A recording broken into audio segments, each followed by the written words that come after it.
JEE Main 2002 তে এই ডিফারেন্সিয়েশনের প্রবলেমটা এসেছে। দেখো y = x to the power x হলে বলেছে dy/dx, অর্থাৎ এটার ডিফারেন্সিয়েশন কত হবে।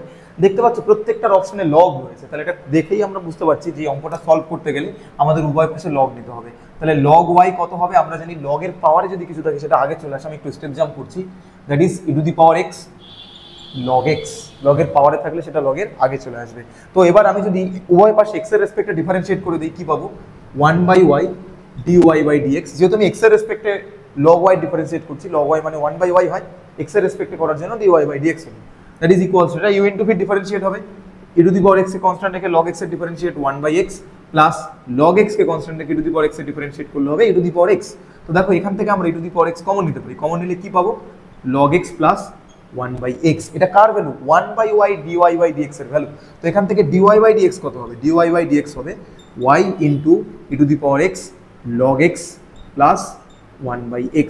ডিফারেন্সিয়েশনের খুব সিম্পল একটা প্রবলেম এখানে আমাদের জেইমেন 2002 তে এসেছিল। দেখো option D is the correct answer.